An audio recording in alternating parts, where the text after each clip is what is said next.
आज Doubtnut app download करें। Doubtnut पर अपने सभी गणित, रसायन विज्ञान, भौतिक विज्ञान और जीव विज्ञान के डाउट्स का करो सफाया। बस प्रश्न की फोटो खींचो, एक ही प्रश्न को क्रॉप करो और तुरंत वीडियो सोल्यूशन पाओ। अभी डाउनलोड करें। किसी डोरी पर अप्रगामी तरंगें उत्पन्न की गई हैं, तो अप्रगामी तरंगों के लिए निम्न में से कौन सा या कौन से कथन सत्य हैं, ये हमें बताना है। और विकल्प है बच्चों आपके पास में ये अ, ब, स और ये दिया गया है बेटा द।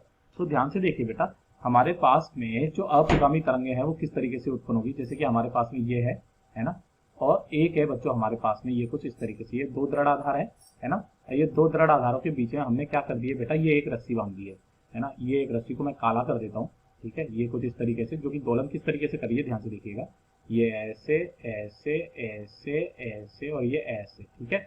और ये वापस से भी जा रही है, तो ये वाली जो लाल वाली है ना, लाल वाली तो जा रही है ऐसे, ठीक है। और जो नीली वाली है वो वापस से इससे परावर्तित होकर के पाई का कालांतर आ जाता है। ये कुछ इस तरीके से ये वापस से आ रही है, समान आयाम की, है ना। समान आयाम है इसके, समान आयाम व समान आवृत्ति, ठीक है बेटा। ये कुछ इस तरीके से है, ओके। तो ध्यान से देखिए, अब जो नीली वाली है वो इस तरीके से आ रही है, ये हमारे पास में अप्रगामी तरंगे होती है। तो ध्यान से देखिए बेटा, एक एक करके देखते हैं। यहाँ पर बोला गया है कि अप्रगामी तरंगों का आयाम केवल बिंदुओं पर निर्भर करता है, परंतु डोरी का प्रत्येक अवयव जो है वो समान कोणीय जो आवृत्ति है ओमेगा या आवर्तकाल से दोलन करता है। तो जी हाँ बच्चों, ये वाला हमारा एकदम सत्य है। इसके अंदर क्या होता है कि जैसे कि हमारे पास में एक छोटा सा चित्र में और बता देता हूँ, यहाँ पर ये वाला है ना, और इसके बीच में ये जो है ये एक रस्सी बंधी हुई है। यानी कि ध्यान से देखिए, यहाँ पर जो है ये रस्सी है, ये एक साथ ही सारे के सारे कण ऊपर जाएंगे और एक साथ ही सारे के सारे कण क्या जाएंगे बच्चों, नीचे जाएंगे। लेकिन इनके सबके आयाम जो है वो भिन्न भिन्न होंगे, ठीक है। इन सबके आयाम क्या होते हैं बेटा, भिन्न भिन्न होते हैं। ध्यान से देखिए, है ना। लेकिन ये वाला कण जब ये यहाँ पर पहुंचेगा तब तक ये वाला कण यहाँ पर पहुंचेगा।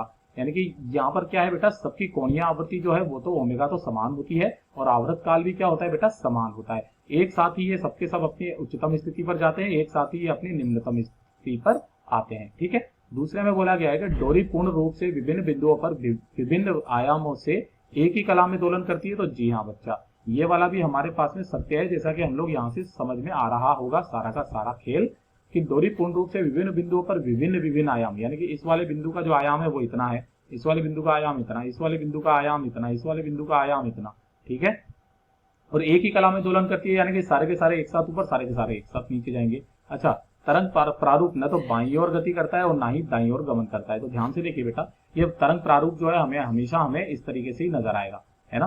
एक तरंग जा रही है ऐसे करके और एक तरंग जा रही है बच्चों ऐसे करके, यानी कि परिणाम ये भी अगर मैं निकालूंगा तो ये ना तो दाईं ओर जा रही है ना बाईं ओर जा रही है। ये हमें बच्चों कैसी नजर आएगी, रुकी हुई। इसीलिए हम लोग बच्चों इसको कैसी बोलते हैं, अप्रगामी, जो कि आगे नहीं प्रगामी, आगे प्रगाम नहीं कर रही है, ठीक है। तो ये भी बच्चों हमारे पास में सत्य है। इसका मतलब जो हमारा द है वो एकदम सही जवाब है। कक्षा 6 से 12वीं से लेकर नीट, IIT, JEE वो एडवांस के लेवल तक 1 करोड़ से ज्यादा छात्रों का भरोसा। आज ही डाउनलोड करें डाउटनेट ऐप या व्हाट्सएप करें अपने सारे डाउट्स 8400 400 400 पर।